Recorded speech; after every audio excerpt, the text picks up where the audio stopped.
Heyla, it's Aviana Lemire here, and this is my new vlog station, Coffee with Avila. If you have joined me here from my original station, Aviana Lemire, this is the new center for all autism, ADHD, and ADHD, so autism and ADHD combined, content. All of my cozy chats, all of my vlogging things, all of that focus is going to be here. Long story short, this was a long decision, but I feel like it's the best one for me because I want this content to shine. And you know, there's the YouTube algorithm to think about.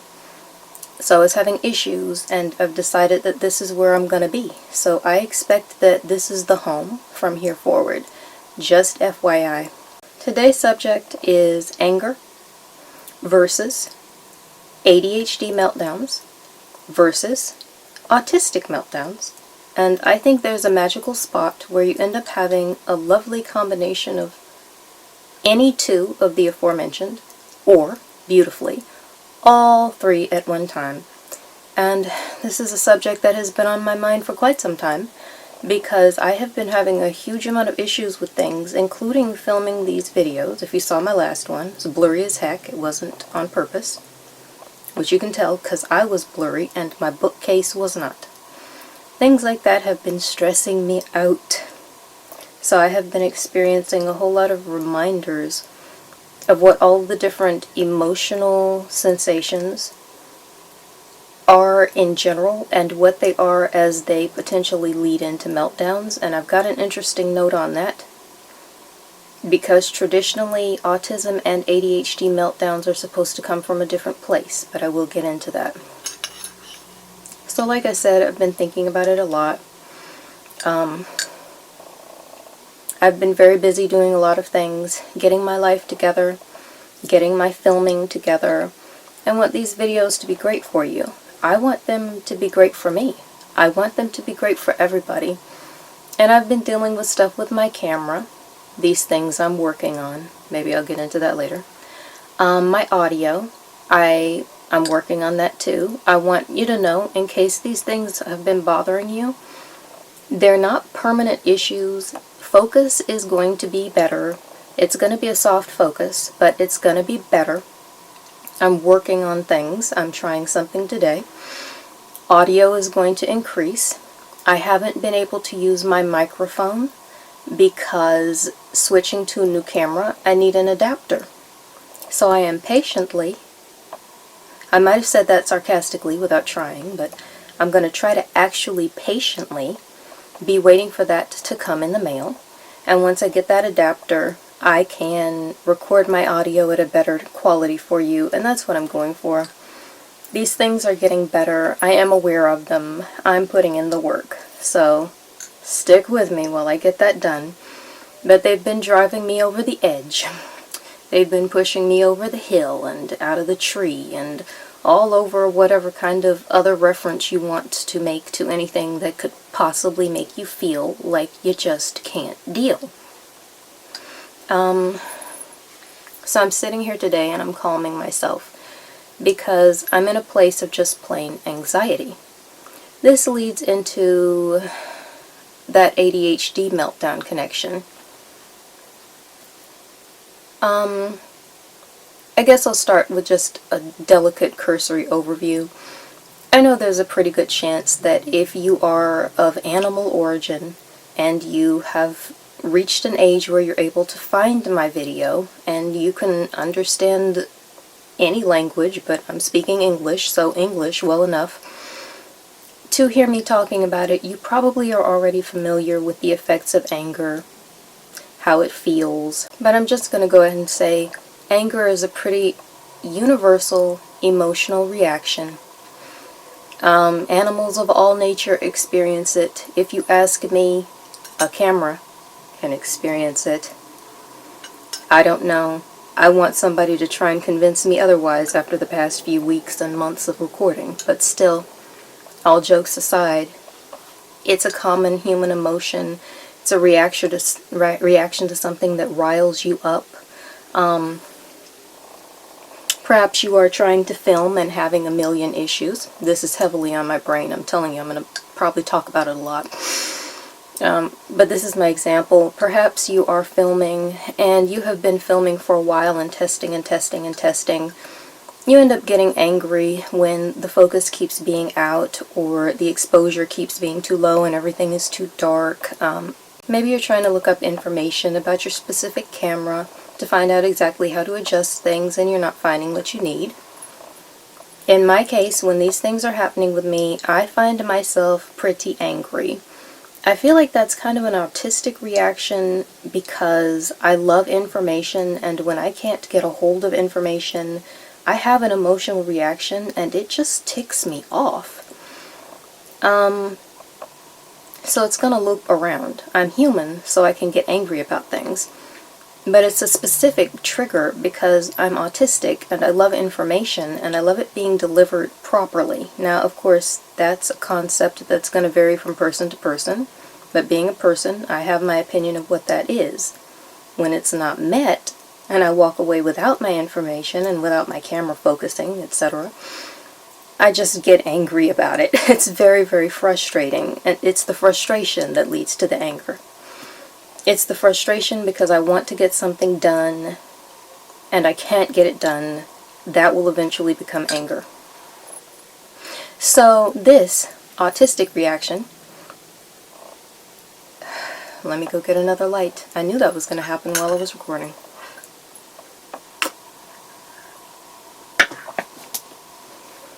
Dang. Before I was recording, actually. Had to go refresh one of my LEDs, so if something has changed and you're noticing, it's because I just had to switch out an LED. So this autistic reaction that I'm explaining, where the lack of information is very frustrating for me and leads me to a place where I'm experiencing anger, now we've transitioned from that sort of just the lack of information and everything, it's turned into that emotional reaction, and that's where we kind of cross into the ADHD meltdowns. Because ADHD meltdowns are greatly attributed to emotional regulation, and they'll call it emotional dysregulation. I'm going to be saying emotional regulation. It's going to be different, and I've always found myself to be very emotional, so I can relate to this greatly. All of my life I was aware that it seemed like I was feeling things stronger and louder, and people were telling me I was dramatic, and all of these different things, whether they were meant just as a passing remark or as something negativistic. These were really just instances where other people around me were noticing the emotional regulation differences, and I didn't understand them in any way, shape, or form. Didn't think much of them for many years of my life, because I've always thought people are different, and they emote things differently. That was my mindset. But now I'm understanding better that that's linked with the ADHD way of processing emotions. So like I said, the autistic irritation with lack of information turns into frustration and anger. These are emotions that then seem to trigger me into going into somewhat of an ADHD meltdown place. I'll take a moment and sip some of my tea because my throat is just really, really trying to get congested on me today, and I don't need this happening while I'm trying to speak. So today I've got tea, not coffee, and honestly the coffee might be a little bit better for clearing my congestion, but it's weather and my throat is reacting, so it's kind of happening. I've got hibiscus tea, and I have seasoned it with honey and stevia. I have amped it up with some dried ginger spice, a whole bunch of it. And what else did I put in? Cayenne pepper, because I love that heat. And a bay leaf. And it's more like half a bay leaf, you know, it kind of changes. Kind of changes based on what size the bay leaf is, but I like to throw it in there because it turns out I've never really liked to cook with them in savory dishes, but I really like them in a tea or a coffee. And I was reading up on some of the health benefits, and not to be too funny, they were talking about how it seems to increase memory in rats. So whether or not you feel good things about that, which I did not, but there the information was, I'm like, well, I'm not a rat, but I do have a memory, so, you know, it's not like it's gonna harm me to throw a bay leaf in there every now and then, so that's what I'm doing. Hibiscus, bay leaf, ginger, cayenne pepper tea that's sweetened with honey and stevia, and that's what I'll be sipping here. Now, once we get into that place where I'm all emotional, I start feeling that ADHD cascade, where I feel like I'm going to end up in perhaps an ADHD meltdown. And the beautiful part is what's been happening to me recently is a huge combination of the three. I will end up getting upset about something because of all the frustration. And then there are all of these weather-oriented things where I will suddenly realize I'm extremely cold. And then I also realize I'm pretty hungry. And then if I get some loud knocking on the door, or end up, for instance, going into a room or a place where there's a huge amount of chaos, people are being very loud, then I have that sensory nightmare, that sensory torture, where everything is just too much for me. So now I'm kind of experiencing all of these things going on a regular basis, especially over this last holiday season. A whole lot of things going on with temperature regulation and not realizing that I'm hungry, plus being frustrated because I'm trying to fix a whole lot of things, including environmental things. So you might even be able to look around and see that I'm making some changes in my background. These are some more of those things that I'm working on changing, and there's a lot of cleaning and there's a lot of rearranging. I'm just sorting out my life. It's a big important deal for me. So I'm very constantly so distracted that I do get overwhelmed with my body's sensations, with my overwhelming hunger I didn't realize I had. And then there are a lot of frustrating things that I've been doing, and I've been sticking to them because, frankly, autism brain wants it done.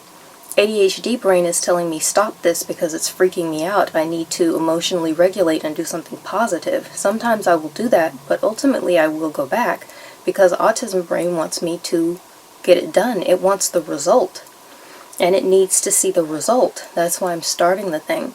And I probably started because I'm very fascinated in it. It's autism and ADHD brain is fascinated in the thing getting done and having the result that I need or that I want. So I'm imagining that, and I end up continuing on, and then I end up overwhelmed, and then I finally end up beginning the meltdown. This is where the magic begins, because it is one thing to be angry about something, and it is another thing to find yourself having like a dual ADHD meltdown all in one pop. And when I say all in one pop, I swear, inside of my system, I can feel the difference between having one meltdown or the other, and exactly what's causing the one meltdown or the other, and having both of them at the same time, and what is causing them both. When I get that triplicate set with those two plus the anger, everything goes bonkers. So let me just explain a little bit how all of that has been happening recently, because again, it's so fresh in my mind. First of all, we're at the moment now of the meltdown, because I've already gone into the background quite enough. We're talking about the moment of the meltdown. Can't believe how much my nose is itching. Can't understand. Gotta take a minute and focus on nothing like that. Nothing but it. It's just so overwhelming. Alright, okay, there we go. Here we go. So, we're focusing on the moment of the meltdown. And I'm going to see if I can explain how this feels, because there's something that happens right beforehand, and I think it's important, and I haven't heard anyone else talk about this. Before I find myself going into a dual emotional regulation based ADHD meltdown combined with that sensory input based autism meltdown, and then just having the underlying anger at all, in fact, that could help push me into the ADHD part, the anger also. When I'm having that combined experience, which basically means that if I'm having an ADHD meltdown at all, it kind of is an emotionally based thing. There can be other emotions that can push you over. It doesn't have to be anger, but it's kind of like when I feel the ADHD thing go, it's always emotional. So I guess in order to have both, we've got the triad going on. The first thing that I feel, generally, is that everything stops. And I don't even know how to explain this fully, but let me see if I can try. I was dealing with something back there, rearranging. I hung up my fairy lights, and I was cleaning, and a lot of other things were going on. So it wasn't the cleaning or decorating that did it, but there was just a lot going on, and I woke up feeling very high energy, needing to get stuff done, concerned about the camera, didn't know what I was going to do. And I'm nervous these days because for some reason, months ago, I just started to get very nervous before I film videos. So many things were going weird and wrong. So I'm nervous thinking about that, and I know I need to get it done. I end up just all of a sudden, something seemingly little happened, and I don't even remember what it was, but something that I was looking at or messing with just frustrated me, and I felt myself stop. And by that I mean physically, I stopped moving. Mentally, my mind went quiet. Emotionally, everything went numb. It was like a moment of a fuse blowing out and all of the power just going out. In that moment, I just knew something went wrong, but there's not a lot of conscious thought, so my main thought is I am extremely overwhelmed, and everything just went numb. I'm not aware of my body. I'm not necessarily aware of where I'm standing. You know, if I move while this is happening, I'm more likely to hurt myself because I'm not aware of where I am completely. So I might turn around and accidentally run into a chair or a table, which will just upset me further. I don't really know where my body is, so these things can happen. And it's just, everything's off. I feel like I'm not fully processing what I'm seeing around me. I know I can see, but it's as if the image is fuzzy and it's not getting through properly, almost like it's on a delay and it kind of isn't being tracked in my brain as being of the utmost importance. I think this is because my brain, this is my theory, I think this is because my brain has now received so much intake, so much information, that it is fully focused on everything that's currently going wrong. And when I say fully, I mean 100% focus, so there is no attention to give to little things like what you're seeing, or your sense of your body in space. Hence, I might accidentally turn around and run into something I know is there, like a bed that's been in the way for many, many years. It's been there, or some iteration of there, for so long that I just can't imagine how I could forget it. But this is me thinking about it later. Oh, how did I hurt myself? I know that's there. No, in that moment, I don't know it's there. So there is that numbness and that quiet that happens first. That seems to last for a few seconds, but I feel like a child out of time when it's taking place, so I don't really know how long it's lasting. I don't know if it's 5 seconds, 15 seconds, 30 seconds. The next thing, all I know is that it's happening for some amount of time. And while it's happening, I am fully frozen and cannot do anything in the entire world until it is done. So the next thing that happens generally for me, interestingly enough, is I immediately move. Hold on. My body reacts to the stress. It seems like everything starts to slowly filter back in, and the first thing that happens is I feel myself move, and that first movement is generally that I just do this. And it's going to be like that, but I don't know, I'm just so overwhelmed. It's probably going to look more like something like that. If you are personal enough to me that you are seeing me in that private moment and I'm not masking it away as hard as I can. It's the sensation of my hands going up here, and when that happens, it's like it triggers something in me and I realize, because I can feel myself doing it, what is happening.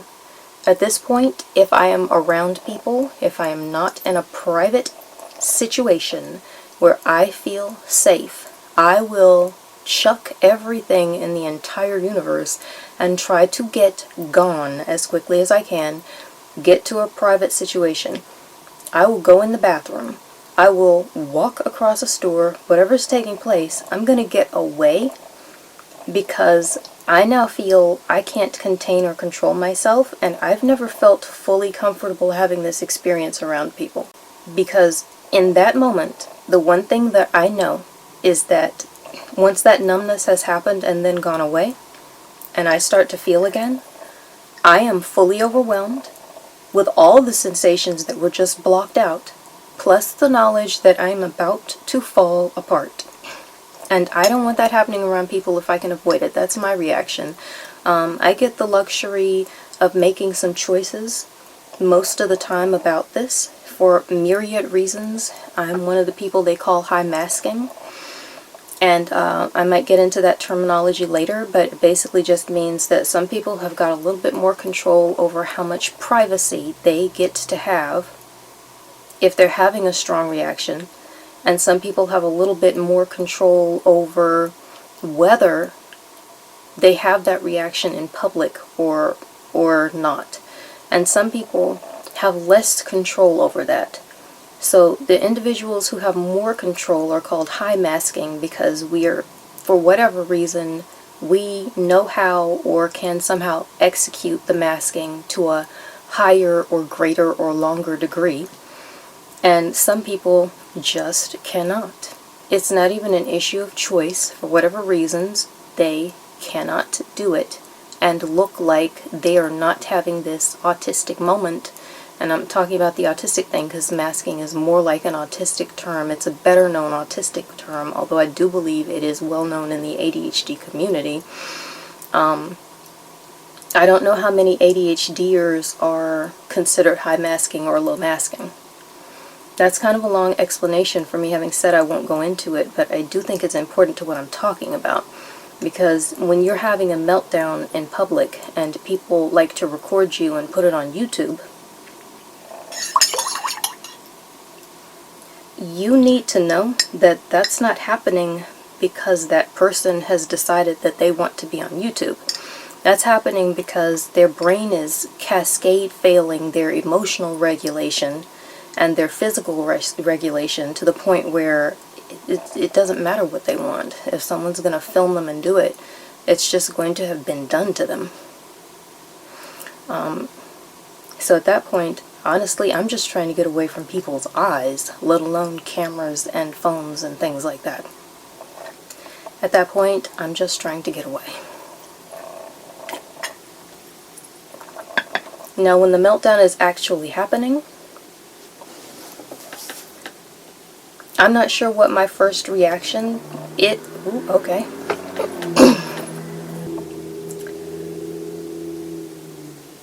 I'm not sure which thing happens first, but when I'm having a meltdown, I tend to feel a few different reactions happening. All of that numbness and quiet that I felt, and everything that I'm hearing and feeling and aware of in my space, and my mental reaction and my emotion, it goes away.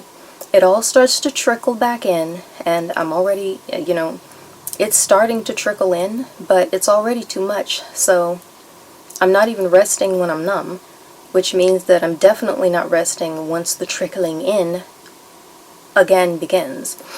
So I know that I will start to orate whatever is taking place. I find myself saying things like, nope, I'm done. It's over. I can't. I just can't. That was it. No, it's too much. I just can't stand it anymore. It needs to stop. I will say stuff like that, like it needs to stop. It's things of this nature, and I find myself just making constant declaratives that whatever is happening, it's over now. I can't deal. Whatever it was that was happening, it's too much. Whatever I was doing to deal, it's over now. I can't. All my energy is gone. I don't have anything left. That's what all that means. It's over. I can't. I just can't. No, I'm done. That means I can't deal with any more. I can't hide it. I can't pretend. I can't keep it together. And that's when I really know that I probably was already at my limit. My healthy limit had already been surpassed, and I was still pushing. This is probably an important key. I am not always aware of when I am pushing too far or too hard.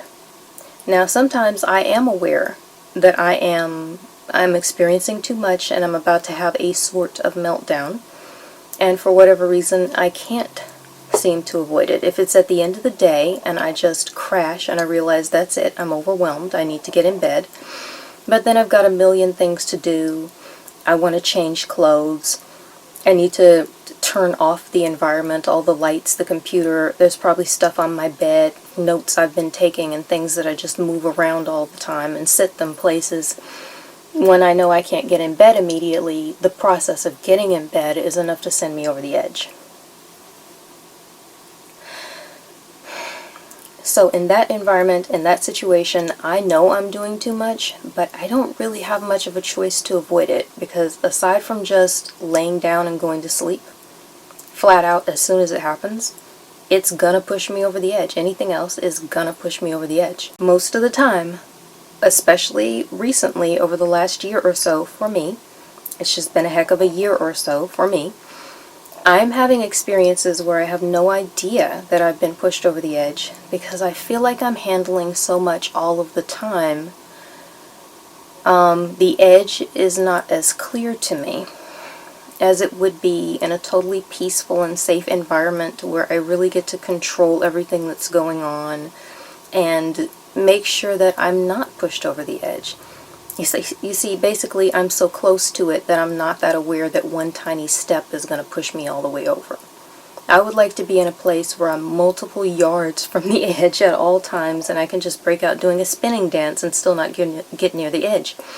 Recently, I have been in a place where if I do a spinning dance, we're going to end up in a situation like the Roadrunner and the Coyote, where all of a sudden, boom, the Roadrunner and Coyote are out there and the Roadrunner makes it, and I just don't. I'm just the Coyote. I'm just the sign. Uh-oh, and then down. Just boom. It's just over with at that point. That's what happens when I have no idea where the edge is, or that I've gone over it.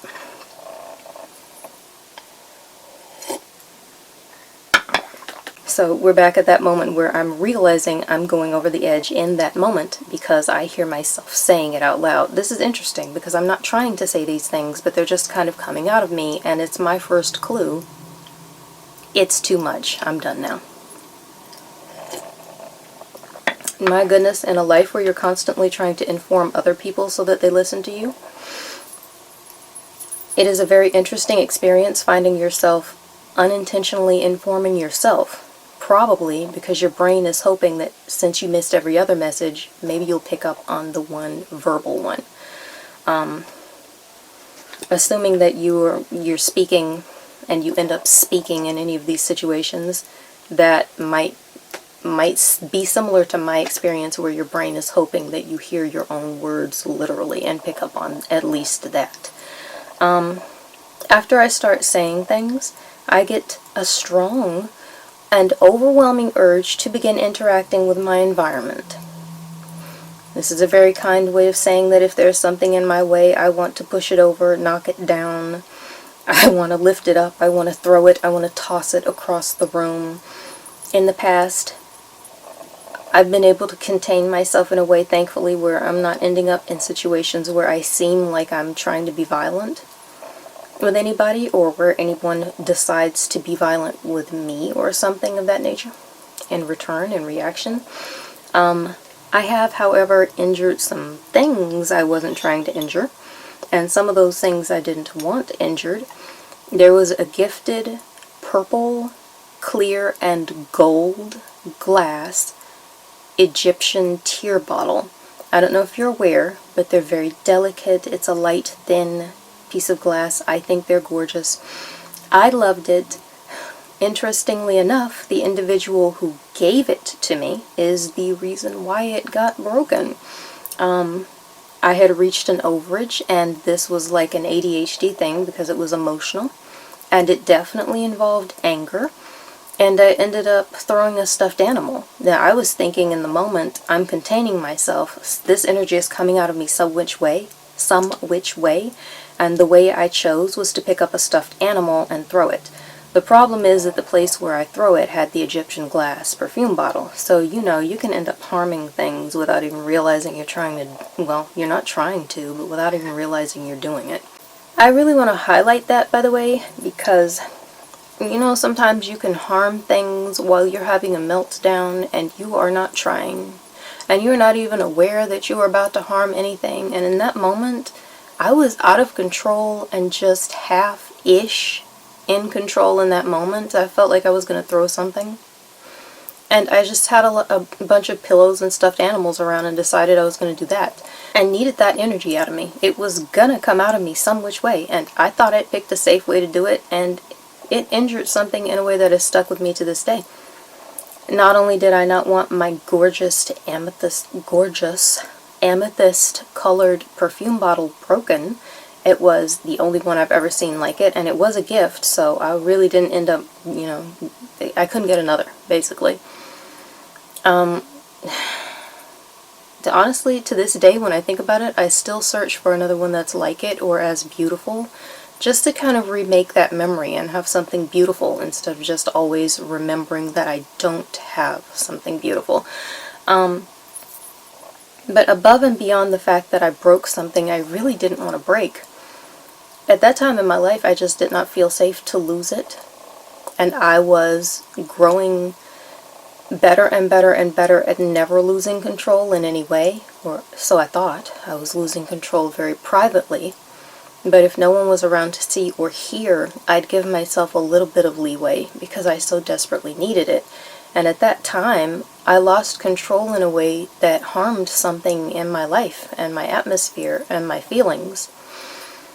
And I was not just outdone because I was having the meltdowns and not understanding at the time why they were happening and why I couldn't contain them. I was outdone because I had lost control in any way at all. And that's something where to this day, I don't know how to explain it. I still have that sensation of, I can't believe I'm losing control this way. I'm just having the shock from back then, with a little less shock because now I know what it is, and completely having forgiven myself, so it's way better now that I know and I understand what's happening. It's still a very jarring and shocking and polarizing experience to feel yourself going into that place where you are losing control. And it's not like I choose to lose control and have a tantrum because I feel like it. This is not a tantrum. There is not a choice.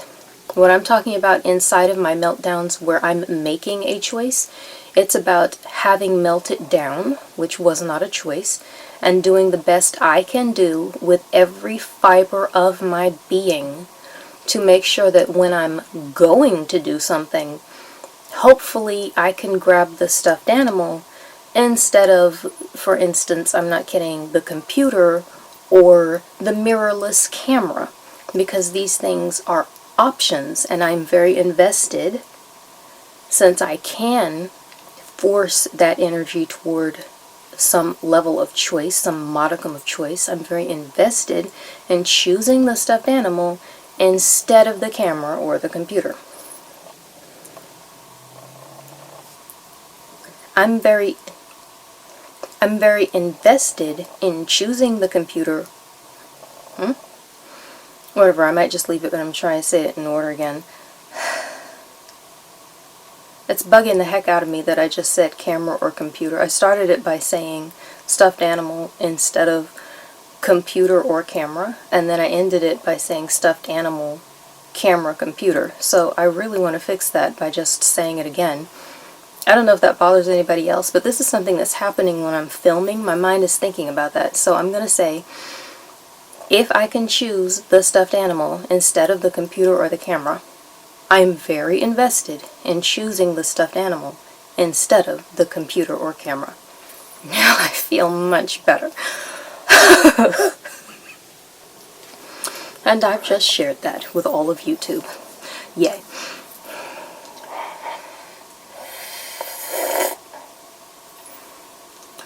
Reheated my tea. It's pretty hot now. It's kind of miserable, but still need it, so I'm sticking at it. Okay, if we're continuing with the feeling, we've gone into the place now where in the moment of the meltdown, I'm feeling myself losing physical control and I want to hurt things and I want to harm things. That is where it will rage out. Sometimes the rage of that will continue for a good long while. It could be a few minutes, it could be 2 minutes, it could be 5 minutes, it could be 20 minutes. I've had it take place where it seems like it runs out of steam somewhere before it hits an hour, but at that point I don't really know what time it is. So I'm going to say I'm hoping an hour is not a possibility for me to maintain that level of raging meltdown energy, where I want to break things and throw things away. I want to get rid of things. Whatever's bothering me is going to feed into that. So if it's bothering me in my life that I have a bunch of stuff I can't get rid of and it's in the way, and I'm trying to find a green and responsible way to do so, in that moment, it's going to be in my laser sights, and I'm going to know I want it gone, and I might want to throw it away. My mind is busy with images of sugar plum arsonists burning it to the ground, you know. I want to burn my stack of magazines up. And I think we all heard, did we all hear it? I don't know. I think from a certain point in life, some of us all heard the story about someone famously throwing a bunch of sneakers into a bathtub and setting them on fire without realizing that the bathtub was also flammable. So I want to go ahead and say, don't use flame, don't get near flame. I say with love and strong suggestion, stay away from incendiary devices when you are in this state. We don't want things happening. You might not want to light a candle to relax yourself, because I find that the thought of the lighter not working for me makes me bonkers, and then I get even more upset. So I'm just saying, please calm in ways that are safe. You are responsible for your own actions. I say this with love, and God bless your day. That's all I'm going to say on the subject. I'm just saying, for me, I get all these fantastical images of things like something from a sci-fi movie or an action movie where the pyrotechnics are just insane in the membrane. But I don't do it, thank God. I don't do it at all. I've heard of people who will do stuff like that, and I will tell you right now, since it's not my experience, even though it's the fantasy, since it's not my experience, I can't give you even a clue on whether that's 100% that autistic ADHD reaction that's just hyped up in them in that moment, or if that's because of other things, because ADHDers and ADHDers and autists tend to be subjected to a lot of things by people who are not. And this leads us to a place where we display a lot of emotional situations, issues, true problems that we don't want to have, but they're in there. So it could be an emotional reaction that's not because of your brain, but is inherently in the way it functions, but is because of the way your brain has processed other things. And now, I need to hiccup, excuse me. And now, it's stacking on top of your own inherent meltdown-oriented reactions. It's possible. I cannot say. I'm just giving you the information that I have heard it getting to a much worse place. I've heard situations where people end up fighting with people. I've heard a lot of the actually autistic crowd on YouTube talking about having moments like that, and they don't like it. I've never heard anyone say that they like it, but they're out of control in that moment to a point where when someone kind of gets into a threatening zone around them while they're having the meltdown, you're in, let's not get this twisted, this is basic fight or flight instinct. Having these meltdowns is putting you into that place that every brain type can understand as fight or flight, and they say fight, freeze, or flight. But what's interesting to me is that I find myself experiencing all three. I've just explained that my first hint of a meltdown is everything shuts down and goes numb. I freeze. No, before I put my hands up, I freeze. Then I put my hands up, realize I've frozen, and the next thing I know, I'm consciously trying flight, but that's not my inherent reaction. I'm consciously trying to do it for privacy's sake. My next instinctual reaction after freeze is fight, and that's where I want to break things. And in that moment, I want to break things. And in that moment, I am convinced that I want to break things. And it is hard to remember the part of me I know will be back in a few minutes or was here a few minutes ago that doesn't want it broken. Because in that moment, my deep desire is to break things. It's like being a different person in that moment because the way your brain chemicals are working, you are motivated by different things. Fight, freeze, or flight. My third stage, honey, thinking about this has got me so overwhelmed. I can feel myself losing my breath and jittering now because I'm remembering it, and I'm still overwhelmed from every other thing in my life. Let me take a moment.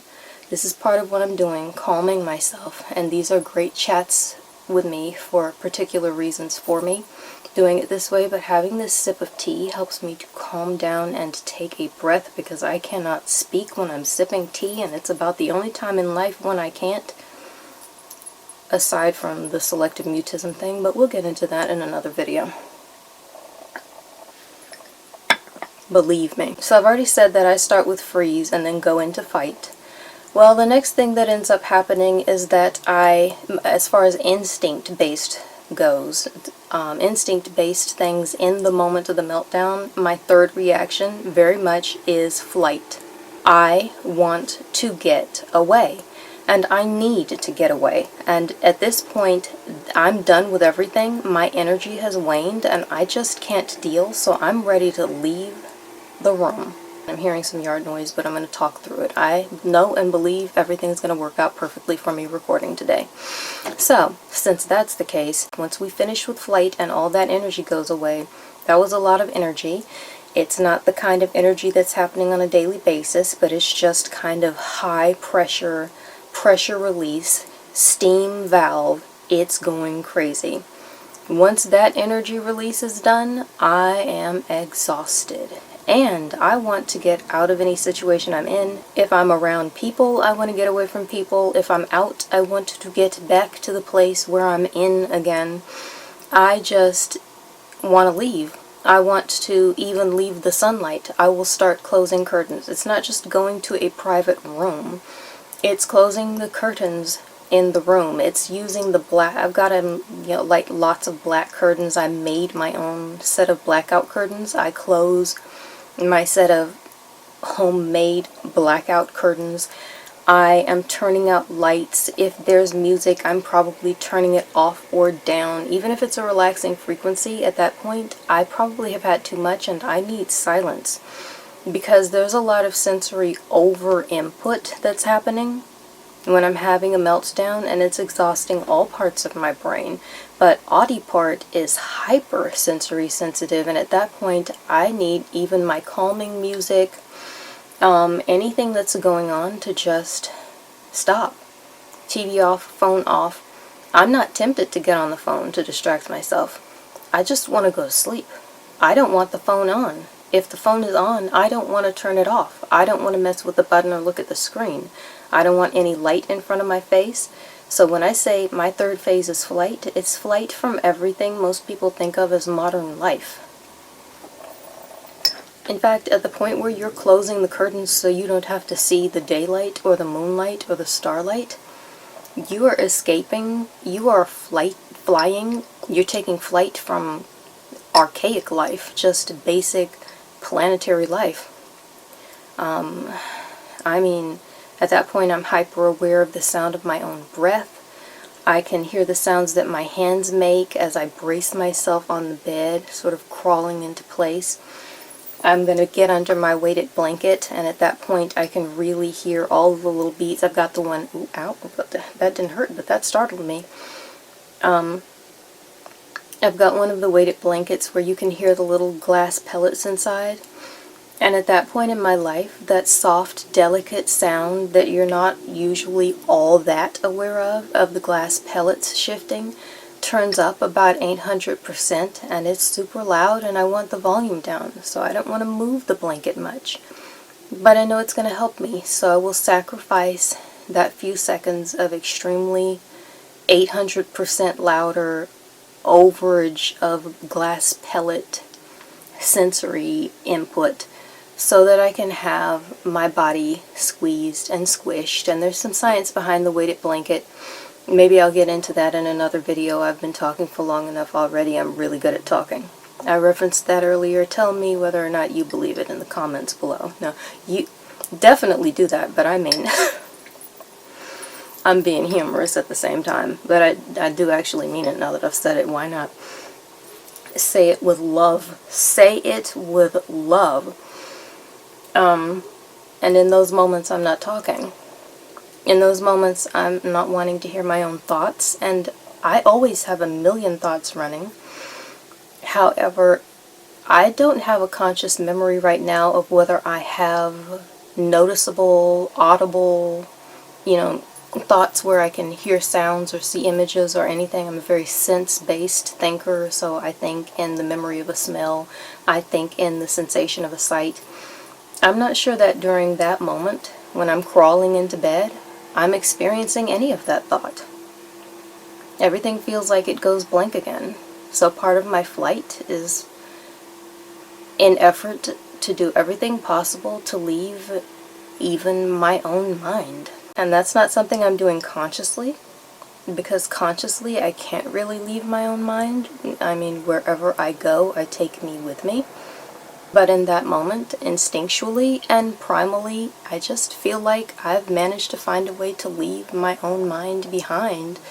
And it's not like it's necessarily comfortable, but it's really wonderful for me because I need everything to stop. And God knows if there's anything on me that never does stop, it's my mind and my thinking. ADHD brain, honey.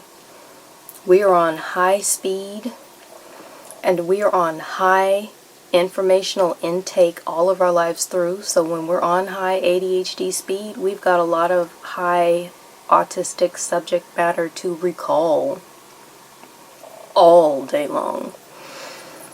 I'm going to take a moment to regroup myself and figure out how to move on, because I'm so overwhelmed. I feel like I'm about to have a small sensory and stress-based moment while I'm recording this, because there's so much noise and there's so many weird sensations with this weird hot weather I'm having right now. So I'm going to take a small... Oh God, the yard noise stopped. Thank you. I'm just sharing that. I'm just 100% unmasking enough to tell you I'm going to stop this video and take it back up in a few minutes because I'm freaking out and I need to take care of myself.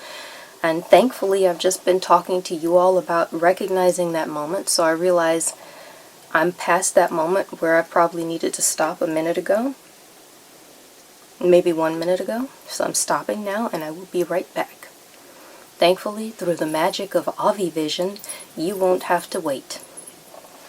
Infinite? I was going to say infinite gratification. Ooh, I like the sound of that. That sounds like a manifestation chant for the inside of my brain. I was trying to say instant gratification, and that's what I'm going to go do now. I'll be back. Okay, I'm back from my self-care break, and I'm realizing that I'm fading fast, but still committed to finishing my point. So I'm going to finish my point quickly. And I had a moment of dissociation after I hit record again, so that helps me to know that I need to go have my quiet time and do my personal shutdown to heal. But I'm mentioning this because it's just part of me unmasking enough that I can tell everybody these things. I'm also noticing that I'm having a harder time looking at the camera lens, and I just want to be looking off in thought. And I do put effort into making sure that I look at the camera lens, because I know it's different. Even if you dislike eye contact in person, sometimes you still like it in a video. I'm that way. So I am looking at the lens consciously, but I feel myself needing to stop for myself. So again, I'm finishing by quickly jumping to my overall point, because I feel like I forgot to mention at the beginning, it's not just that all of these things are connected. It's that they are so deeply interconnected that not only can the one start the other, trigger the other, but that once they begin going, they can just kind of continue re-triggering each other into apparent infinity. And I've had this experience, but basically, there are so many different ways that this can happen. I'm sliding into that place where I'm going to be non-speaking in a minute for a certain amount of time so that I can calm down. So I'm telling you that because I'm unmasking and because you're going to hear it happening possibly. So I'm going to slow down. I'm going to slow down. These cars are pushing me over. I'm starting to feel myself falling apart. I'm just sharing that to be truthful. It's a lot of chaos, and I don't know how to deal with the chaos taking place while I'm trying to do a very controlled thing. And I'm concerned about my audio anyway, until I get my mic again. I'll have my mic soon, my mic ready soon when I get my adapter. But in this moment, I'm already concerned about audio, so the cars and things, I'm freaking out and I'm starting to cascade fail inside. That's happening while I'm filming right now. And this is possibly while I'm doing slight smile, because I seem to still automatically mask into a smile and cutesy delightful girliness. And I don't even know I'm doing it, but I just felt the stress of the sort of weird Bozo the Clown smile that's been painted under my cheeks, and it's not real, but there it is anyway. Okay. I said I was in that place where I keep having the emotional cascade, and now we're seeing it, and now we're hearing it some more. A lot. That's loud, right? So what happens is that I'm having an emotion because this is frustrating me and I'm feeling very emotional. It's frustrating me. So at the top of that triad of actions, we've got universal, I'm now frustrated, universal frustration or anger. The next thing you know, all of a sudden, I'm feeling that autistic meltdown from the sensory aggravation start to get triggered, because right now I notice my nose is itching like crazy. All of a sudden I can't stand my hair touching my ears, and my ears are itching. I'm itching around my neck. I get hypersensitive to this. All of a sudden I'm hot. I want to roll up my sleeves because I'm overheating and it feels like there's just way too much heat. And if I weren't recording, I'd turn the fan on, or like I'm wearing a dress underneath this, but I've got, well, it's a strapless dress, but I swear I'm wearing a dress underneath this, but I would be taking the top off so I can walk around in the cool because I've got this extra hyper fuzzy top on. I was cold. But when I get freaked out like this, all the noise and stuff while I'm filming, all of a sudden I'm hot and I can feel the heat. My neck feels hot. I want the hair off my neck. I want the hair off my ears. I can really hear my charm bracelet right now, and I love the sound of my charm bracelet. I just realized I didn't even fasten my other bracelet, but it's got that safety chain, so it didn't go anywhere. I've been walking around with this thing on.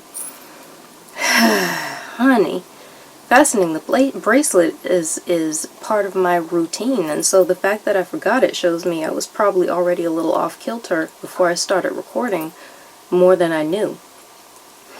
Anyway, I can feel everything right now. My ankle is itching like crazy. My weight sitting on my thigh is driving me nutty. It's just too hot. And these things are happening because of all of that frustration. So again, frustration of energy starts to trigger that autistic sensory-based freak out.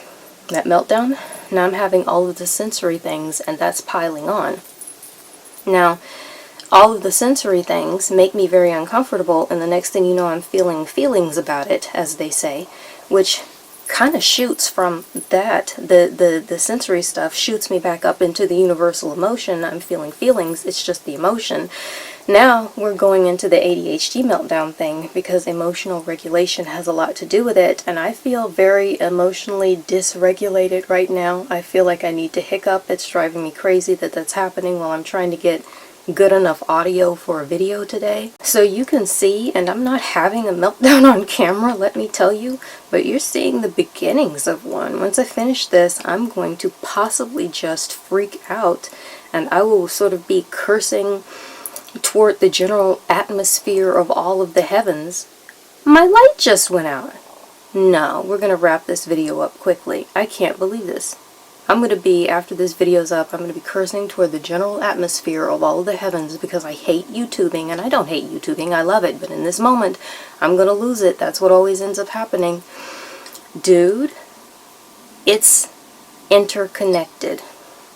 The emotion, the frustration makes me hypersensory sensitive. Sensory sensitivity gets to be too much and I start to feel feelings about it. The feeling of feelings comes down here into the ADHD regulation, autistic sensory thing, because I feel like I'm more sensory on the autistic brain.